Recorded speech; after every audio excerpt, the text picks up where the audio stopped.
Okay, so in this today, good morning students. So we will start with GI system. Okay, so we will see intestinal obstruction. So definition: intestinal obstruction is an interruption of the normal flow of intestinal content along the intestinal tract. So in the intestine, when there is an obstruction where the normal intestinal flow does not happen, then we call that condition to be intestinal obstruction. The obstruction may be in the small intestine or in the large intestine. It may be due to mechanical cause, paralytic ileus, or due to compromised blood supply. So the causes can be because mechanical, paralytic ileus, absence of the bowel sounds, or due to compromised blood supply, lack of blood supply. Okay, so it can happen in the small intestine or in the large intestine.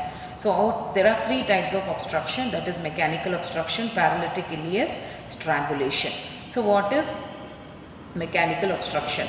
So congenital atresia or stenosis of the intestine, malrotation of the colon with the volvulus of the midgut, peritoneal band hernia, intussusception, tumor or polio. So if any one of the cause which can lead to obstruction of the intestine, then it is called as mechanical obstruction. So stenosis, it can be congenital atresia, any absence of part of the intestine, or stenosis, okay, narrowing of the intestine, or malrotation. So the colon is fully malrotated, okay, with the volvulus at the midgut, there is a change in the position. Then peritoneal band, adhesion formation, or hernia, intussusception, tumor or polio. So all these could be the various causes which can lead to mechanical obstruction. Next, talking about paralytic ileus. There may be paralysis due to toxic or the traumatic disturbance of the autonomous nervous system. So if the paralysis happen because of the toxic or the traumatic disturbance, then it can lead to paralytic ileus, and mainly that affects the disturbance of the autonomic nervous system. So paralytic ileus is what is, there is absence of the bowel sound, okay, there is no functioning of the intestine itself.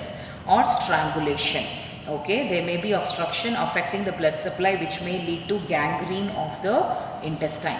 So strangulation is fully turned, okay, like a knot, and then what happens, it obstructs the blood supply.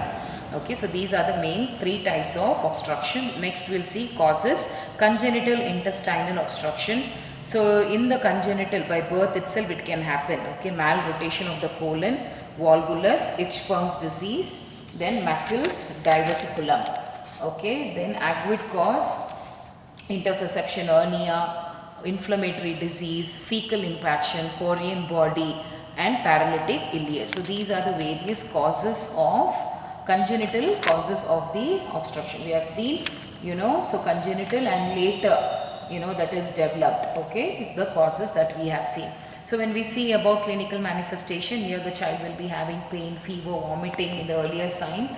Okay, we can see that there is obstruction in the higher tract and later in the obstruction in the lower tract of the intestine. Then dehydration may occur due to the loss of fluids and electrolytes. Bowel sounds are gradually decreased, and then an abnormal distension occurs with a rigid abdomen and tenderness. The patient may become drowsy. There is history of absence of passing the flatus or stool, because there is an obstruction, there is no intestinal flow, so automatically there wouldn't be any metabolism that is happening or segregation of the waste product, so no passing of the stool or flatus. In severe cases, respiratory difficulty results due to upward pressure on the diaphragm. So these are the various clinical manifestations. Next, coming on to investigation, history collection, physical examination, abdominal x-ray, barium enema can be given, blood examination, ultrasound. So all this will help to investigate if the child has got intestinal obstruction. So treatment, when we talk mechanical causes, they are treated with the surgical treatment. The obstruction due to the roundworms may be treated by hypertonic saline. Enema can be given in case of worms that are present which can obstruct the intestine. Okay, then intestinal part affected by obstruction is rejected and healthy part is anastomosed. So if the obstruction, strangulation and all, blood supply will be cut, so that has to be cut, and the healthy part has to be anastomosed, sutured, okay, so that the obstruction is removed. So management, when we see general routine pre-operative, post-operative management you have to give, then special attention to the observation of the characteristics of the vomiting content, amount, to see what kind, okay, if any blood is there, that also we have to see, bile, okay, color of the vomiters, and then we have to check with the observation of the peristalsis, abdominal movement, okay, bowel sounds and abdominal girth has to be recorded. Then the vital signs and behavioral changes should be monitored and promptly attended. Next, you have surgical management, laparotomy, where you will open up the abdomen with resection, obstructing bowel, end-to-end anastomosis. Nursing management, I am not going into very detail because already you have studied all these in your medical surgical. Assess for signs of dehydration, then auscultate for bowel sound, observe for abdominal distension, measure abdominal circumference, monitor vital signs.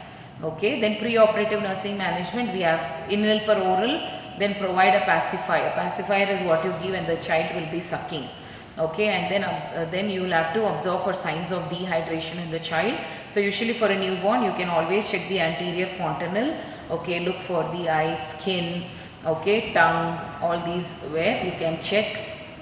Then maintain nasogastric suction. Continuous suction can be applied. Monitor intake and output chart.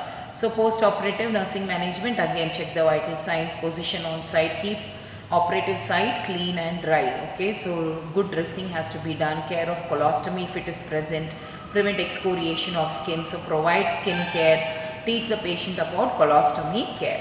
Okay, so these are all about intestinal obstruction. Okay, next we will go to Hirschsprung's disease. So when we say Hirschsprung's disease, it is a congenital absence of ganglionic nerve cells in the distal end of the intestine. So you can see there in the diagram that is given. So when there is absence of these ganglionic nerve cells, then it leads to Hirschsprung's disease. It is also called as congenital aganglionic megacolon. So there are two types. Okay, if they ask you again megacolon, aganglionic megacolon, again it is the Hirschsprung's disease. So you can see a swollen colon there, and that is because of the absence of aganglionic cells. Okay, absence of ganglionic nerve cells. So that's why we call it as aganglion, means absence of ganglionic cell. Then causes, it is unknown. Family history, some names associated with Down syndrome. So we have already seen what is Down syndrome, characteristic features. It affects most of the body systems. So this can be one of the cause where the child's ganglionic nerve cells are absent, leading to this Hirschsprung's disease. Then clinical manifestation, failure to pass meconium within 1 to 2 days after birth. So that's why within 24 hours we should see if the baby is able to pass urine as well as the fecal matter, okay, meconium, which is a first stool. If not, we have to report it because it can be a sign of any congenital abnormality. And then you have failure, refuse to feed, then vomiting, dehydration, abdominal distension, weight loss. For other children, they can also have constipation, ribbon-like foul smell stool. So the stool will be like a ribbon and it will be very bad smell, foul smell. Abdominal distension will be there, anemia will be there, malnourishment will be there, palpable fecal mass will be there. So next, coming to diagnostic history collection, physical examination, rectal examination, plain x-ray of the abdomen, x-ray examination with barium enema can be given and taken. Then rectal biopsy can be taken. So when you do biopsy, you will find out that there is an absence of ganglionic nerve cells. Then USG, ultrasonogram. Talking about the treatment, initial temporary colostomy. So initially, until all this has been corrected, they will make a colostomy so that the child's stool will be passed through the colon. Then removal of aganglionic non-functioning, okay, cells can be removed, distant segment of the colon. Then end-to-end anastomosis. So wherever this megacolon is there, that can be cut and the healthy part of the colon can be united together. And then that is the anastomosis. And then treatment, initial temporary, okay, that we have done. Next is nursing management under that. So nursing management, pre-operative care as usual, you have to monitor the respiratory distress, okay, and vital signs. Then you have to check the abdominal circumference, elevate head and chest and keep for ease breathing. Then administer oxygen as ordered, insert NG tube, saline enema can be given to empty the bowel before the surgery. Then maintain intake and output chart, low residue diet for soft stools, example potatoes, rice, milk, soup can be given. And apart from that, consent for any surgery, any diagnostic procedure which is invasive, we should always take consent, which is not given, you should write. As a part of a pre-operative nursing care, consent has to be obtained. Then only we will take the patient to the post-operative care. Okay, so one case, if you not taken, then we cannot do the surgery. So nurses should be very careful to check if the consent has been taken from the parents. If the child is major, then the child can give the consent. In case unconscious patient, then it should be close relatives, spouse, husband or wife. Okay, then comes father, mother, siblings. If nobody is there, then relatives. Okay, nobody is there, then friend, like that. Consent has to be obtained. Then post-operative care, again check the vital signs. See the level of consciousness as the baby recovered from anesthesia. Then abdominal dressing, we have to see for bleeding. Okay, then we have to place the child in a comfortable position. Then keep on nil per oral has to be maintained. Then administer IV fluid, maintain intake and output chart, start feed after bowel sounds, return. So you have to check in all the 4 quadrants and see if the bowel sounds has returned, and then give sips of fluids or feeding has to be given.